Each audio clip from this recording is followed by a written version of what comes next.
Bien, ahora sí damos la bienvenida formal a este webinar gratuito impartido por el ICP y de la mano del doctor Matías Esloco.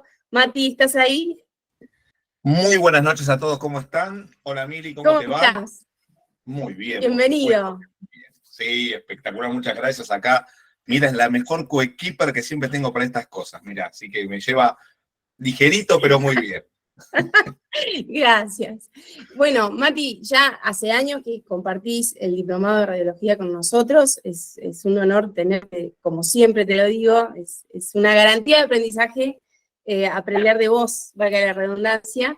Y bueno, esta idea nació para que, bueno, compartamos un rato juntos sobre un tema más que aplicable en nuestra rutina diaria. Yo también soy veterinaria, y la verdad es que es bastante común encontrar o tener la necesidad de sacar placas, ya sea para pacientes traumatizados por algún, no sé, o sea, lo atropellaron, por ejemplo.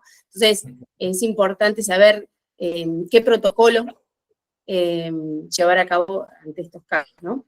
Entonces, la clase de hoy está pensada para eso, para charlar un rato sobre estas posibles escenarios clínicos que se nos pueden presentar y cómo implementar la radiografía torácica en el día a día, ¿no?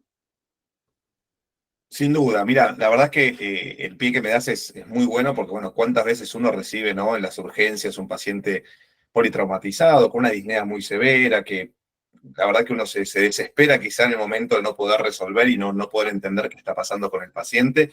Y creo que lo más importante es es volver a lo que dice Mili. Yo soy clínica y soy veterinaria. Y creo que lo principal ante todo esto es entender que ninguna placa va a salvar a un paciente. Y que siempre tenemos que ser muy criteriosos al momento de entender qué nos puede aportar una placa de tórax, por ejemplo, en un paciente traumatizado.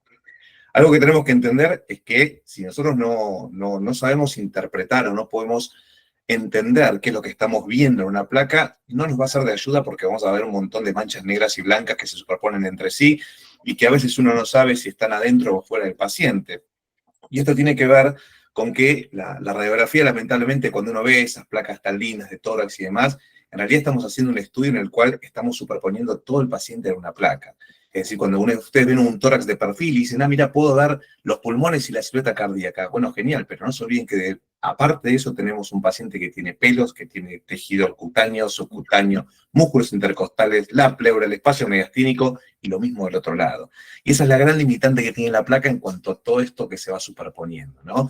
Y puntualmente con lo que vos decías, mira, de cómo manejar estos protocolos en estos pacientes, realmente hay que tener mucho cuidado en la desesperación y movilización de esos pacientes hacia la sala de rayos.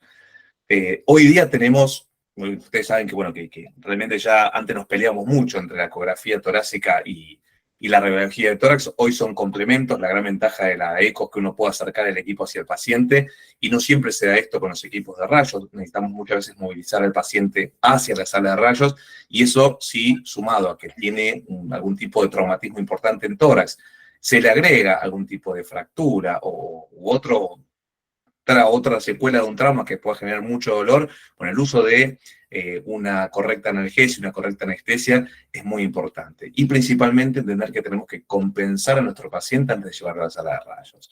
Pero Eso te iba a preguntar, ¿no? Sí, Se me viene a la cabeza algo muy común de ver, una disnea severa, por ejemplo. Tal cual. ¿Qué hacer una radiografía de primera mano o priorizo otras cosas? Bueno, obviamente si el paciente cuando llega, ustedes lo ven cianótico, yo no le voy a hacer una placa a un paciente que le está poniendo violeta en la camilla. Entonces, obviamente, si bien uno lo primero que hace es colocar quizá oxígeno y ocultarlo al paciente, muchas veces ya con eso uno puede interpretar si hay sonidos pulmonares, si no hay sonidos pulmonares, si hay sonidos cardíacos, no hay sonidos cardíacos, porque en base a eso uno ya puede quizá hasta, qué sé yo, puede pasar que esto pase en la clínica cuando el radiólogo venía dentro de una hora y no tienen cómo hacer las placas también.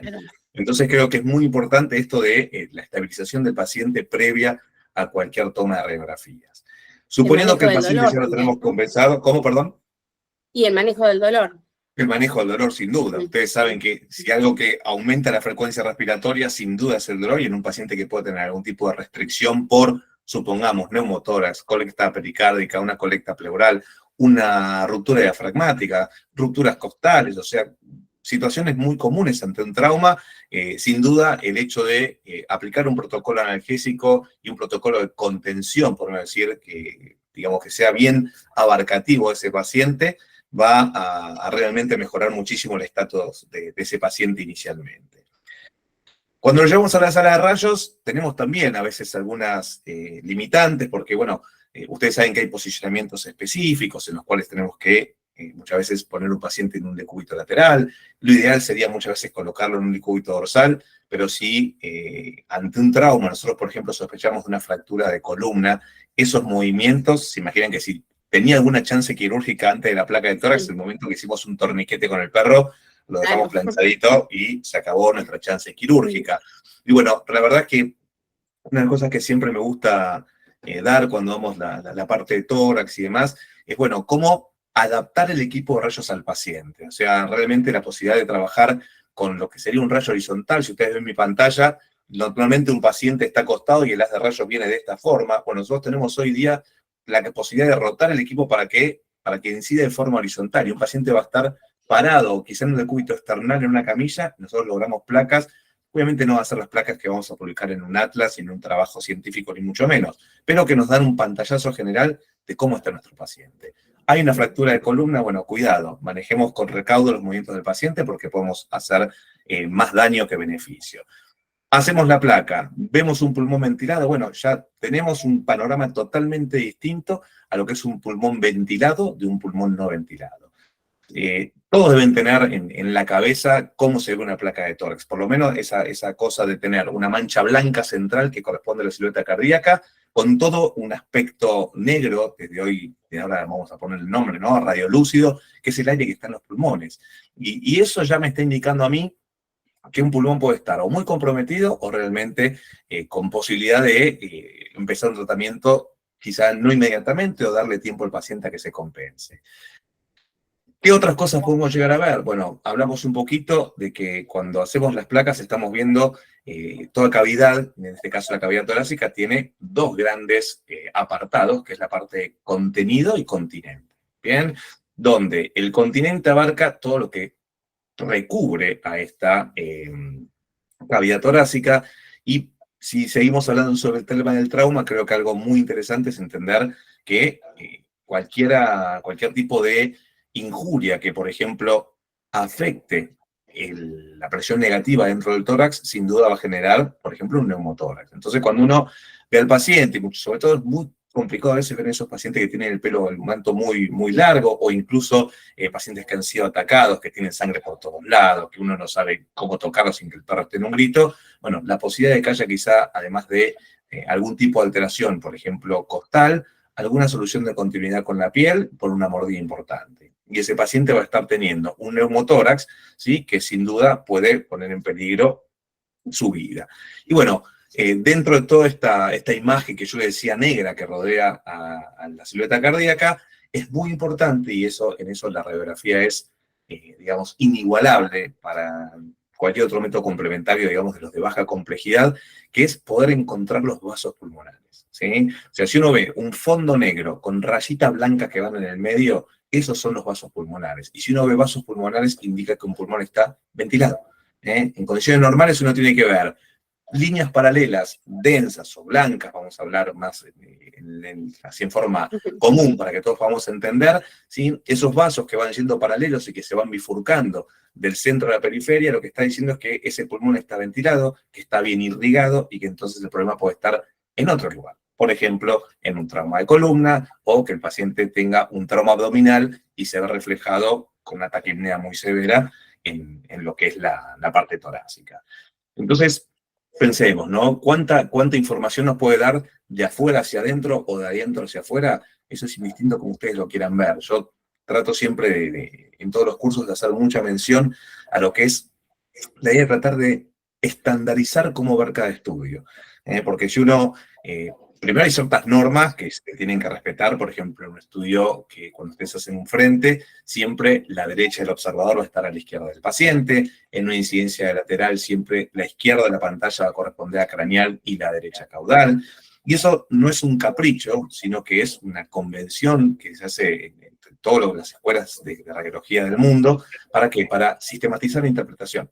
¿Sí? Entonces, si yo veo siempre una placa igual, me es mucho más fácil identificar algo que es fundamental, que es la anatomía normal. ¿Cuántas veces uno, estudiando veterinaria con el Sison en la mano, veíamos el preparado y cuando apareció una placa dábamos vuelta a la imagen y no nos importaba más nada, porque queríamos aprobar y listo, cada uno a su casa? Bueno, si ustedes hoy vuelven a agarrar el Sison, se van a dar cuenta que cada imagen que tienen tiene una radiografía al lado.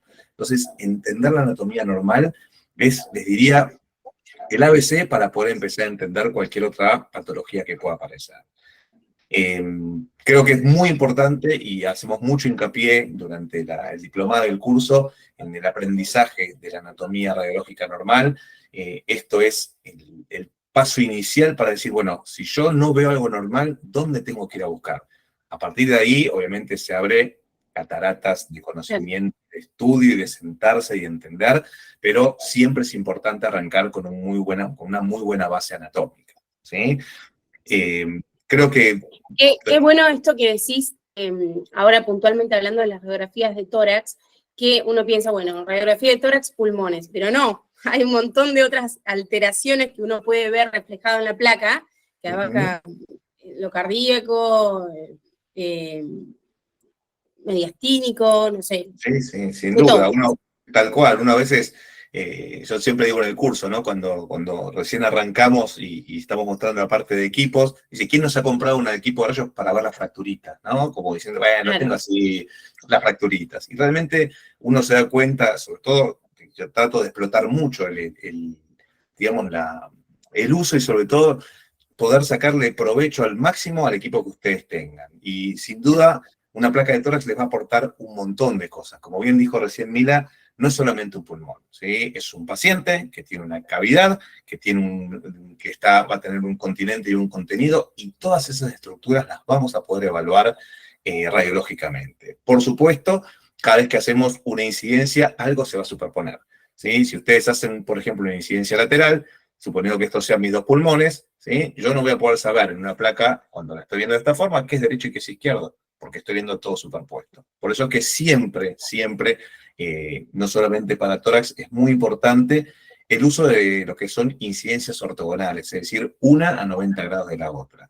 Esto lo que busca fundamentalmente es poder reconstruir mentalmente una estructura tridimensional que nosotros vamos a ver siempre en 2 dimensiones.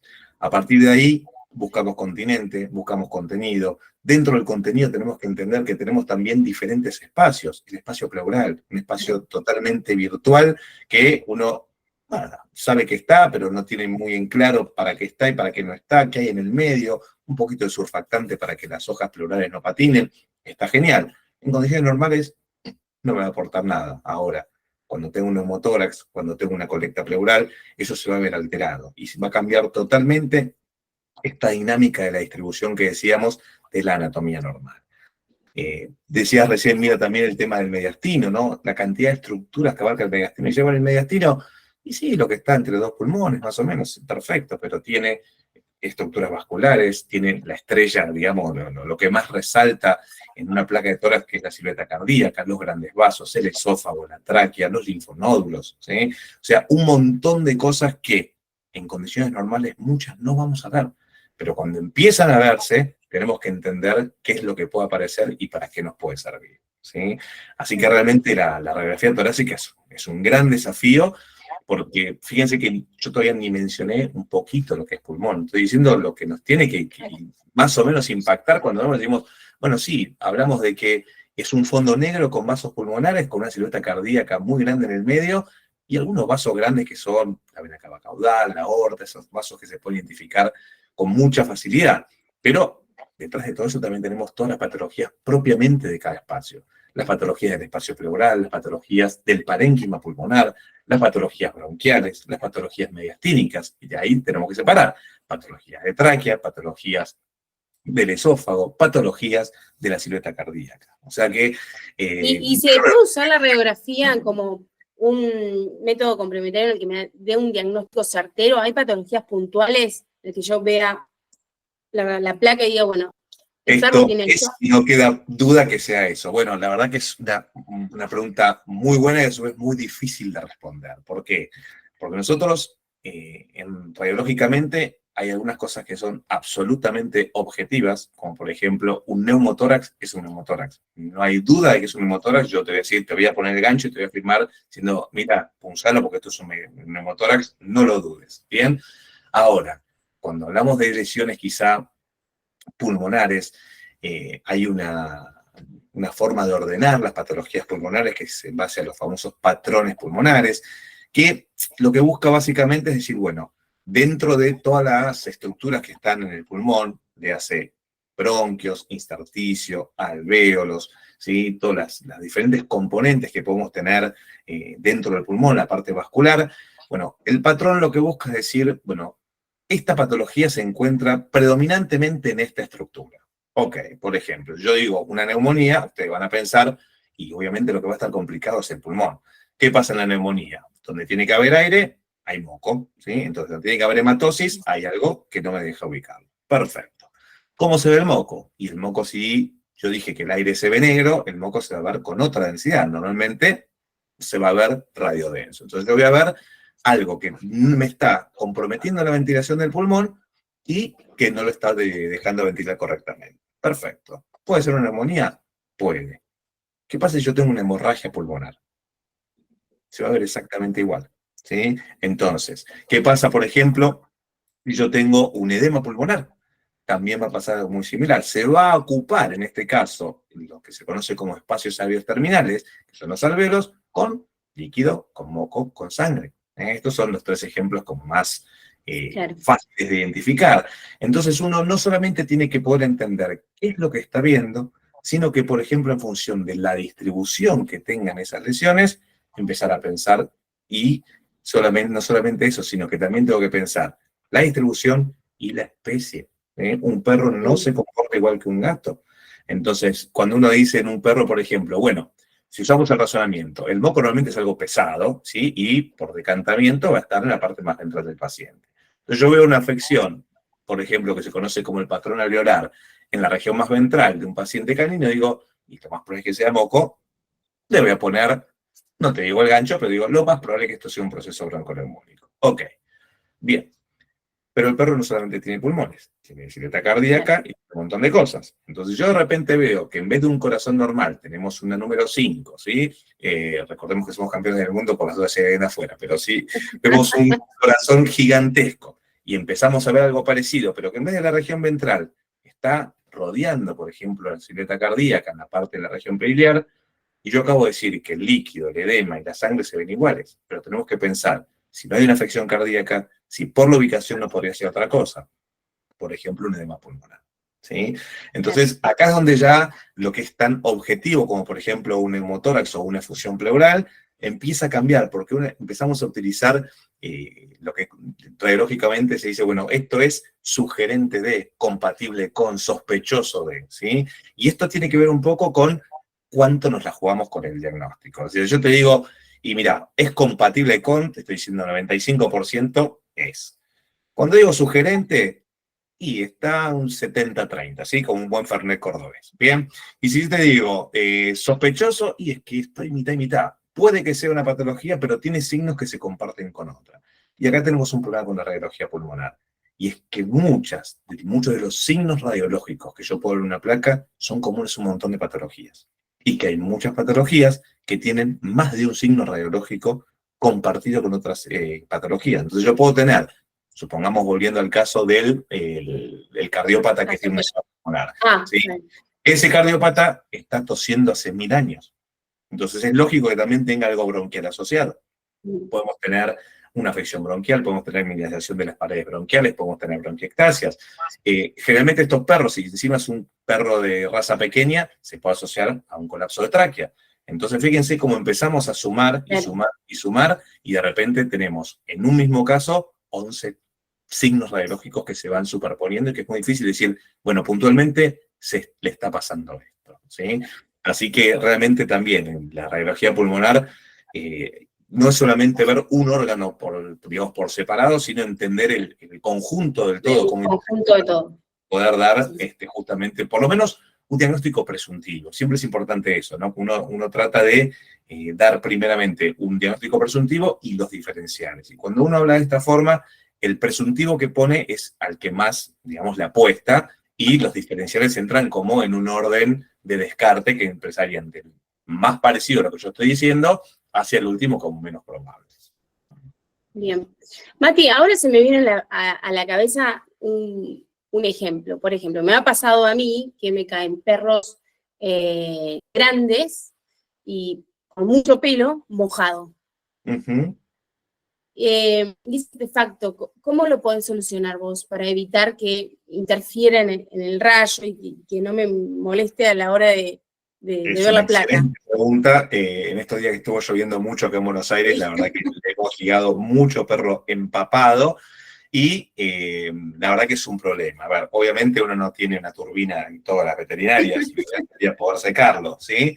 Pero no solamente nos pasa eso, sino también nos pasa mucho con pacientes que vienen después de hacerse la ecografía, que el mismo gel, por Claro, ejemplo, les deja todo el tórax pegoteado, y claro. cuando lo colocamos en la sala de rayos, tenemos que entender, como les dije antes, nosotros estamos viendo la superposición de lo que está dentro del tórax con lo que está fuera, ¿sí? Entonces, el pelo mojado también me va a generar un artefacto sobre el tórax que me puede hacer pensar cosas muy extrañas. De hecho, la verdad que durante el curso mostramos algunas placas en las cuales, ya te estoy spoileando un poquito, ¿no? Pero entran todo de cabeza cuando yo empiezo a mostrar una patología, y dicen, sí, mira cómo se ve, cómo está dentro del pulmón, y si empezamos a jugar un poquito con la imagen, vemos que esas imágenes que estaban dentro del tórax se proyectan por fuera del tórax, porque en realidad eran pelos mojados, ¿sí?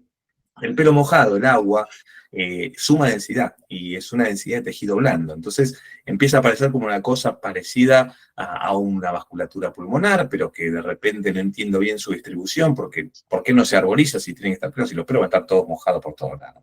De hecho, hay veces que hemos tenido que mandar al paciente a secar para poder tener algún tipo de imagen un poco más diagnóstica, porque realmente cuando el pelo está muy empapado, imagínense, voy a mencionar una raza que ya casi ni existe, un viejo pastor inglés, que han pasado de moda, lo cual denota mi edad, pero no importa. De repente ese perro está empapado, viene chorreando, le puedo decir un puli, así algo un poco más ameno y contemporáneo. Imagínense las rastas del puli empapadas, ¿sí? No, sí. No se ve absolutamente nada. Y en eso tenemos que entender entonces también la limitante de no poder sacar superposición de estructuras y entender que siempre vamos a ver la suma de todo lo que estemos pasando en ese paciente. ¿Has tenido experiencia en todos estos años con animales exóticos, con radiografías? Sí, la verdad que yo no me dedico de lleno a exóticos, pero bueno, la verdad que en reptiles y quelonios tengo bastante experiencia. En aves es como el punto que no me he especializado, pero por un tema de que, bueno, ya uno no puede abarcar todo lo que se hace, pero sí con reptiles. Y bueno, la verdad que las tortugas siempre son un gran desafío, ¿no? Porque acá tenemos Te que sumar. pregunto porque hay un montón de colegas de Centroamérica, así que probablemente muchos Sí, bueno, pequeños mamíferos, la verdad que los mamíferos pequeños en general son dentro de todo bastante similares a un canino felino en cuanto a distribución de patrones y demás, algunos con sus características más importantes, pero bueno, todo lo que son reptiles y quelonios, que no hay una cavidad torácica y abdominal, sino que es todo el celoma propiamente dicho, con mucho menor detalle de las estructuras de tejidos blandos, ahí lo que florece es un poquito el pulmón, y la verdad que realmente cada vez que vienen las tortugas a hacerse las placas para ver si están con neumonía, porque realmente las tortugas no tienen tanta diversidad de patologías cuando no comen, muchas son estomatitis, y si no lo tengo que ser una neumonía.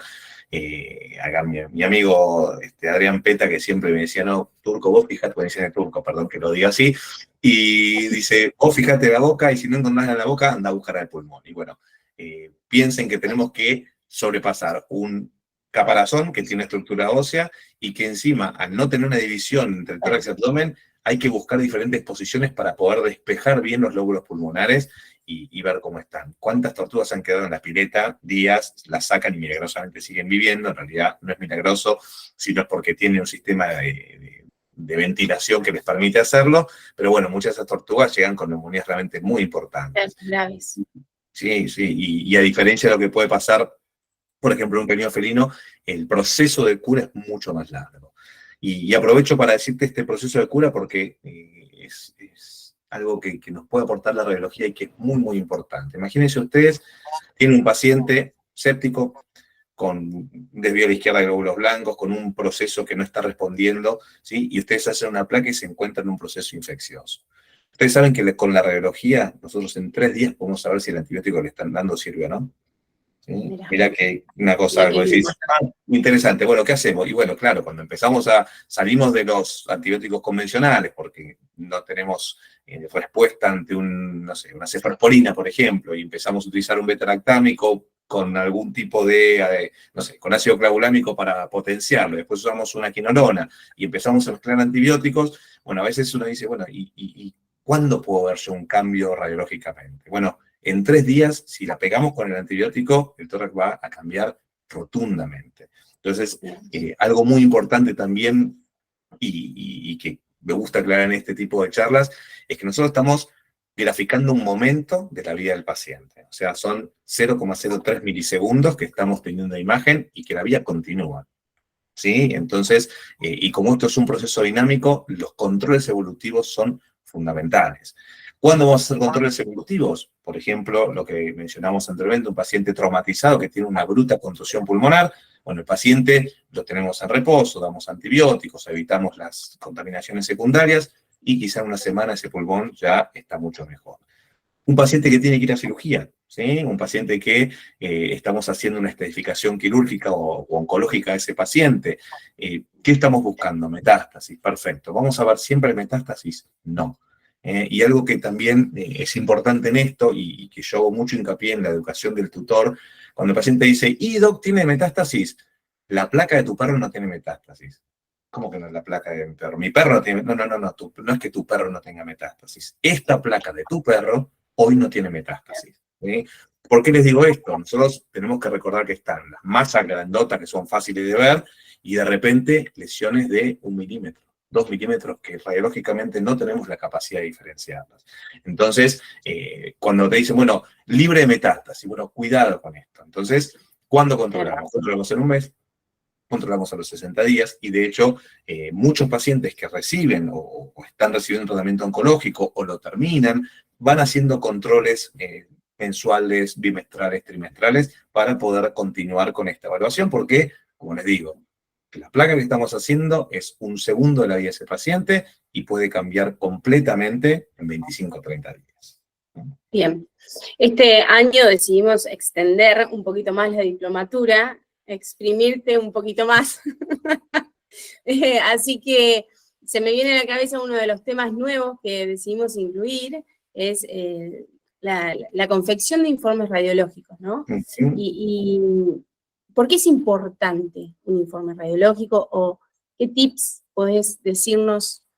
La verdad que es realmente complicado porque, a ver, yo realmente la formación de lo que es el informe radiológico acá no existe, no está estandarizada. ¿Sí? Vos vas a una escuela americana y te dicen cómo hacer el informe directamente. Y acá en Argentina y en muchos países quizá no se sigue tan a rajatabla esas recetas de cocina que ponen y de las cuales yo tampoco soy muy partícipe, porque, a ver, si vos, el objetivo fundamental de un informe es que le llegue información clara al derivante para poder tomar una decisión. ¿Sí?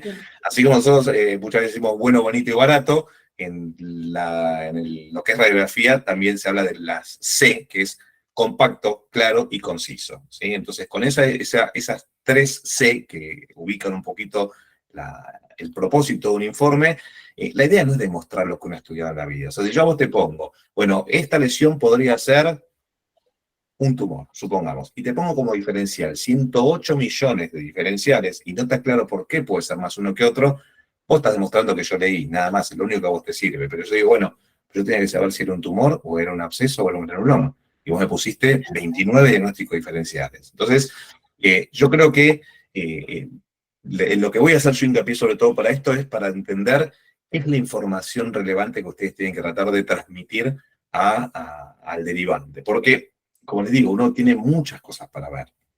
En algunas cosas están medio estandarizadas, como por ejemplo que lo que no se menciona se considera normal. ¿Sí? Entonces yo dentro de una placa de tórax no le estoy hablando de los miembros torácicos que son abarcados en la placa, es porque se consideran normales. Si uno empieza con el detalle de todas las estructuras que ve, se hace un informe ilegible, ¿sí? Porque realmente hay demasiada información. Y yo creo que cuando uno sobrepasa la información de lo que quiere transmitir, confunde más de lo que ayuda. Y bueno, un poco el objetivo de esta clase que vamos a tener de informes es eso, es orientar un poquito hacia dónde empiezo, qué es lo que más importante. Y esto va mucho de la mano de lo que quiere saber el derivante. ¿Sí? O sea, si vos me mandás una placa y me decís, bueno, mira, Mati, hacer una placa, quiero descartar megaesófago. Perfecto, bueno, vamos a buscar, sabemos que es una estructura mediastínica, sabemos que en condiciones normales rara vez vemos el esófago, salvo que tenga un poquito de gas, y en un megaesófago yo voy a ver un mesófago muy distendido.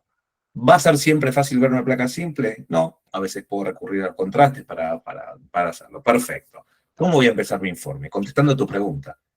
No se observa el signo de megaesófago, se observa megaesófago generalizado, se observa megaesófago precardíaco, considerar afección vascular, cuarto arco aórtico persistente. Entonces, a partir de ahí es donde yo arranco. Obviamente, estamos contestando tu pregunta, pero tenemos un montón de cosas atrás para ver. Claro. Entonces, yo creo que el orden en el cual se van haciendo esas cosas, uno lo puede autogestionar, ¿sí? Pero más allá de cómo lo haga, lo importante es que siempre pase por todas esas instancias de lo que puede ver en una placa. Por ejemplo, de continente a contenido, de contenido a continente, ¿sí? De región central a la periferia, de craneal a caudal. Entonces, la forma de ver, como les digo, como no está estandarizada, lo importante es que lo haga lo más parecido posible en cada placa que ve. Sobre todo para aquellos que están iniciándose. La verdad es que yo me dedico a radiografía hace mucho tiempo, estoy sacando la cuenta, es durísimo decirlo, 25 años que estoy sacando placas, y realmente hoy, cuando yo veo una radiografía, yo puedo rápidamente ver qué es lo que está afectado y identificar una lesión. Obviamente, son 25 años de entrenamiento, ¿sí? Pero para aquellos que están arrancando, creo que es muy importante seguir, ¿sí?, una rutina diagnóstica o una ruta diagnóstica en cuanto a cómo ir mirando cada una de las placas, cómo entender primero que lo que tengo que siempre reconocer es la anatomía normal, ver qué es lo que está raro, cuando está raro tratar de identificar dónde está, si está dentro, si está fuera del tórax, si con las placas que tengo me alcanza para decir dónde está, ¿sí? Una vez que puedo identificar posible origen, tratar de entender qué es lo que estoy viendo. Y bueno, a ver, la patología está en el pulmón, perfecto. ¿Qué estoy viendo en el pulmón?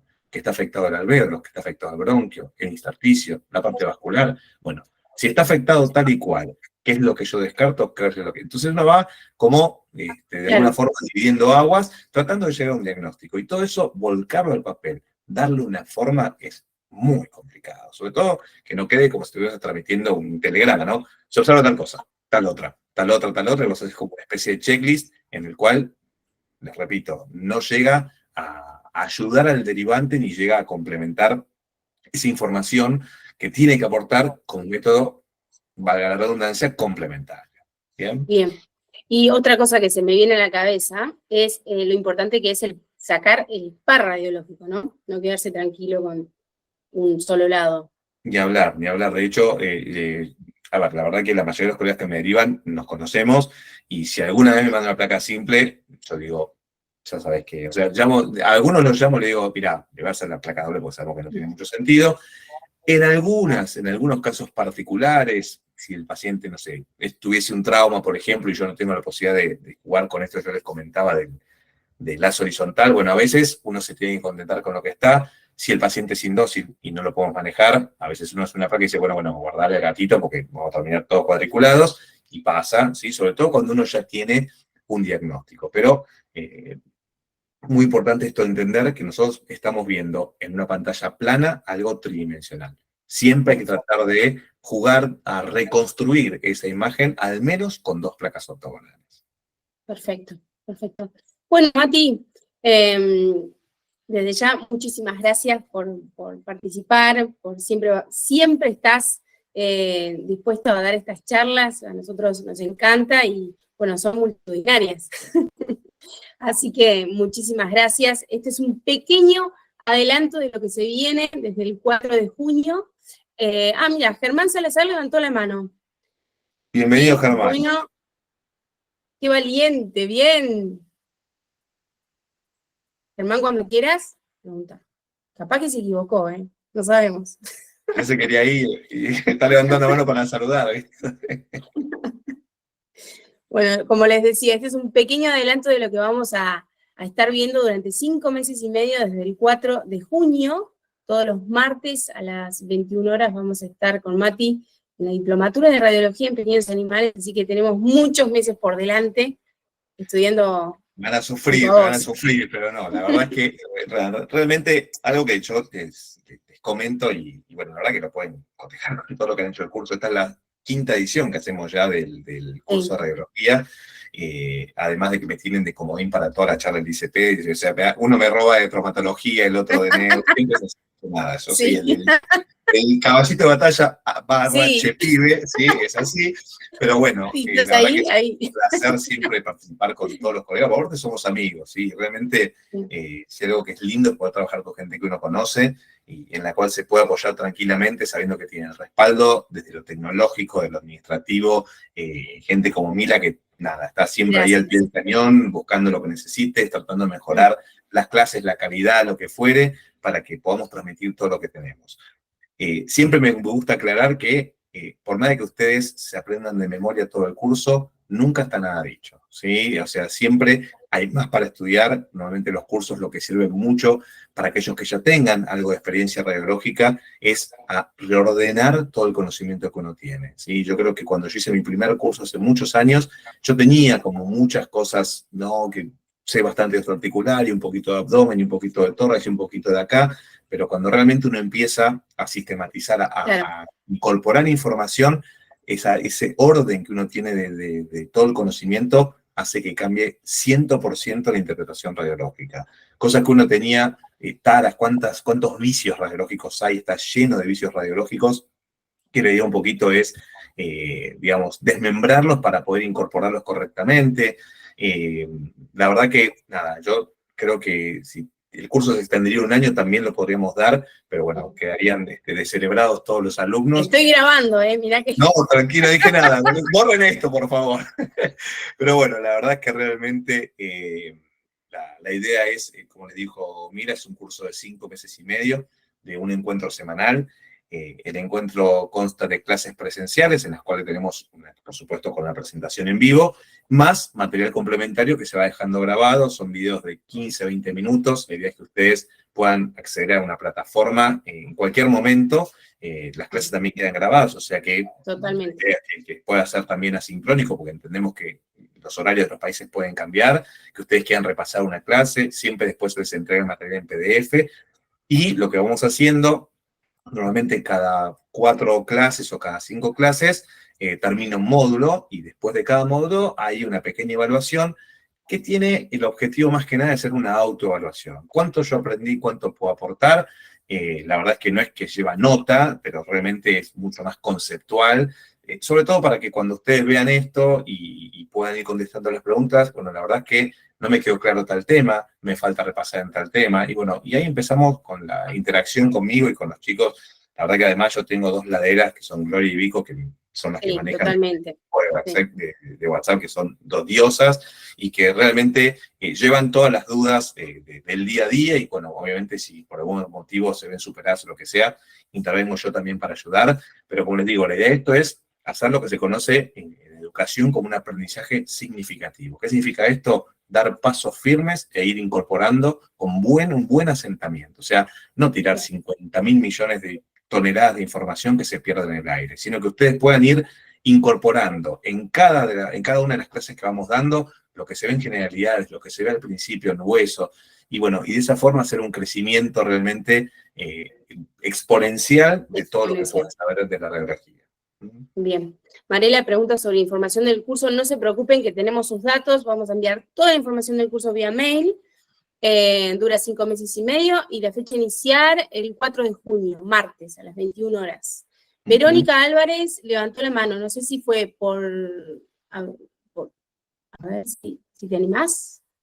No sé si tiene habilitados todos los audios, me parece, no sé si... Sí, ¿Sí? Edgardo me dijo que sí tenían, pero bueno. Así que pueden dar la cara, que acá somos solamente dos caras que estamos acá, y anímense, claro, obviamente. De paso aprovecho para comentarles que a los que asistieron hoy al webinar gratuito se les va a congelar el precio hasta el domingo incluido, así que aprovechen que hasta el domingo va a estar el mismo precio.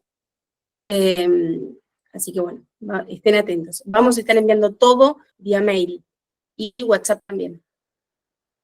Así que Verónica dice que no puede habilitar. Edgar. Mi doc, aquí Germán. Germán, ¿cómo estás? Hola, buenas noches. Sí, tuve problemas para habilitar el micrófono, por eso. Yo decía, no voy a alcanzar a hablar. Te esperamos. Ya, bueno, a ver, me presento, bueno, Germán, yo soy enfermero veterinario aquí de Chile. Llevo actualmente 2 años tomando radiografías. Increíble. Sí. Ayuda bastante a los doctores a dar con buenos diagnósticos y tratamientos. Y mi pregunta para mi doc ahí, Matías, que sin lugar a dudas voy a ver la posibilidad de tomar el diplomado en el mes de junio. Mi pregunta es, con respecto a las radiografías de tórax, nosotros sabemos que hay 4, ambas laterales, una dorsal y una ventral. Pero actualmente estuve viendo un manual, creo que es el de la Basaba de 2023, actualización, que agrega una vista humanoide. Sí, que sí, va con esas relación. vistas que se llaman, pueden ser en bipedestación o cuadripedestación, ¿sí? Lo que buscan ese tipo de placas en realidad es colocar, ¿sí?, a todas las estructuras anatómicas en lo que sería una posición realmente normal o en cómo el perro la lleva habitualmente. ¿A qué apunta esto muchas veces? A evitar los cambios en cuanto al posicionamiento de los órganos que pueden sufrir al acostar a un paciente, por ejemplo, diferentes decúbitos. Y una de estas humanoide que vos llamás, que es la que el paciente está en bipedestación, normalmente se asocia a que nosotros, por ejemplo, cuando tenemos algún tipo de patología, como por ejemplo colectas pleurales, como por ejemplo rupturas diafragmáticas, lo que buscamos con ese posicionamiento es correr, ¿sí?, parte de lo que yo tengo dentro del tórax para poder tener alguna evaluación un poco más fidedigna de alguna porción del tórax. Imagínate que vos tenés una colecta pleural bilateral, cuando vos colocás al paciente en decúbito, ese desparrame de líquido no me deja ver absolutamente nada. Ahora, si yo al paciente lo coloco en bipedestación, humanoide, como vos mencionás, el líquido por gravedad va a descender y yo voy a poder evaluar, por ejemplo, la región más dorsal, ¿sí?, que en este caso serían los lóbulos craneales, y tener un poco más de información ahí. Si lo coloco en cuadripedestación y el rayo lo hago en forma horizontal, el líquido va a descender, va a estar en la región más ventral, me va a despejar todos los lóbulos dorsales o la porción dorsal de los lóbulos pulmonares. Eso tiene, esas diferentes posiciones me permiten justamente jugar con eso, con la distribución, por ejemplo, del líquido o desplazar ciertas estructuras que me están impidiendo tener información.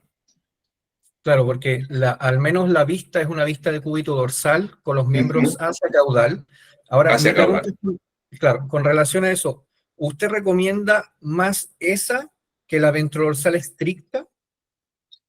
Depende qué es lo que esté buscando. O sea, si yo realmente, a ver, si una placa hecha en los decúbitos estándares, por decir de alguna forma, ¿no?, los laterales y las ortogonales, a mí me permite tener una resolución del caso, creo que es suficiente, ¿sí? Pero, por ejemplo, pensemos en el caso que mencionaba Mila del paciente traumatizado, en el cual si yo coloco al paciente en decúbito esternal y lo quiero girar para hacer un lateral, puedo destrozar esa columna. ¿Cómo yo optimizo con ese paciente un frente y un perfil? Tengo que cambiar el tubo, ¿sí? Entonces yo el paciente lo hago en bipedestación o en cuadripedestación, corro, roto el tubo y con el paciente colocado despacito en la camilla y sin tocar mucho, yo puedo obtener un buen par radiológico. Claro, súper, mi doc. Nos vemos en junio. Gracias. Excelente, caballero. Gracias, Germán. Muy amable, gracias.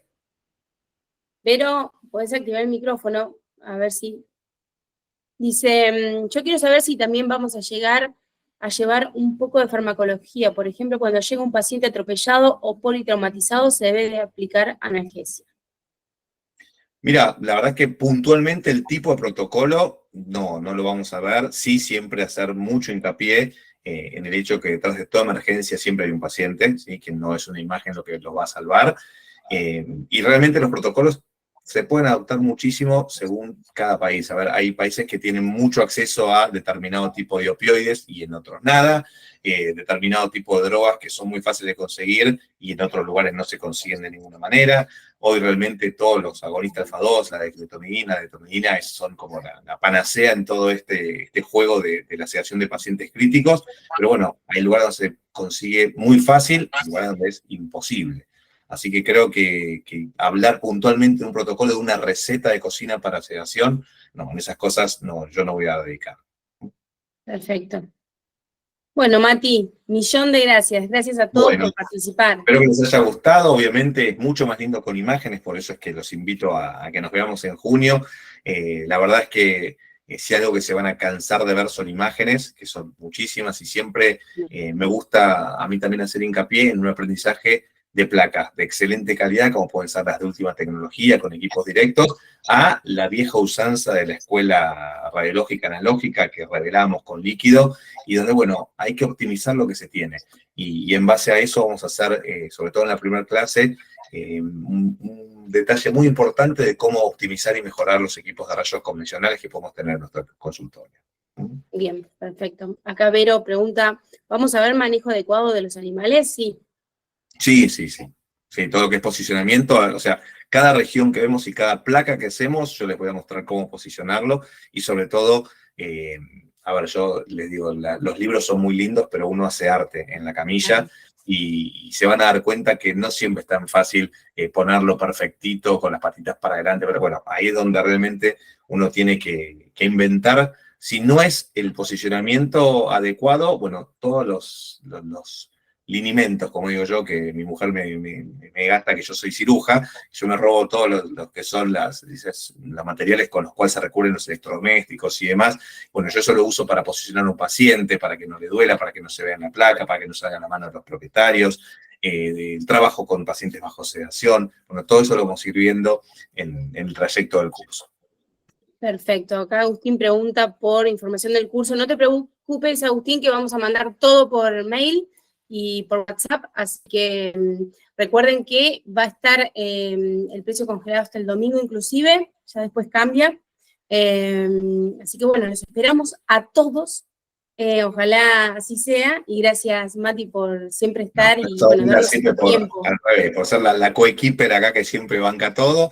Espero verlos a todos, a la gran mayoría, sepan que realmente se van a llevar mucha información y bueno, la verdad es que algo que yo tengo que rescatar de estas 5 ediciones que tenemos es que la verdad es que hay gente con la que tomó su primer curso en el 2019, prepandemia, y hoy todavía seguimos hablando. O sea que realmente la idea es generar una buena interacción y una buena confianza, y bueno, se arman siempre grupos de debate de casos, y la verdad que es como que se enriquece mucho el día a día cuando todos participan. Bueno, acá tenemos a Paula, ex alumna, que dice que hizo el curso en el 2021 y dice que fue muy bueno. Muy bien. Ornella dice el diplomado es un 10, súper recomendable, gracias. Sí, la verdad, Mati, es, como dije al inicio, sos una garantía de aprendizaje. Se aprende muchísimo, aparte tus clases son re dinámicas, prácticas. Por suerte es un grupo, todos los años se repiten grupos que les gusta preguntar. Sí. Así que terminas la clase contento porque aprendiste. Es verdad. Sí, algo me gusta es que cuando yo pregunto, y bueno, así les adelanto y les spoileo que cada vez que yo pregunto es con trampa, sépanlo, todos así después sufren y dicen, claro, pero no, bueno, la idea de esto es que ustedes aprendan de los errores también. Así que, Miri, muchas gracias por la banca en esto, un gran saludo a todos y bueno, realmente ojalá nos podamos ver en junio, a la gran mayoría, aquellos que quieren repetir un módulo, lo que sea, también hablen de eso porque pueden incluso tomar en forma parcial los módulos que les guste. Totalmente, sí, pueden tomar de forma independiente el módulo que quieran o el diplomado completo. Pero toda esa información le va a llegar vía mail, y si no, diríjense a las redes sociales, donde también tienen el teléfono de contacto ahí mismo, o escriban por un mensaje privado, y ahí las asesoras de ventas van a estar para brindarles toda la información. Gracias, Excelente. Mati. Saludos cordiales a todos, les mando un Gracias fuerte a abrazo todos. a Argentina, acá por lo menos a Germán, que sé que está del otro lado de la cordillera, y todos aquellos que no estén en el país sepan que seguimos campeones del mundo. Saludos a todos y nos vemos ojalá en junio. Así es. Chao. Muchas gracias a todos. Nos vemos pronto.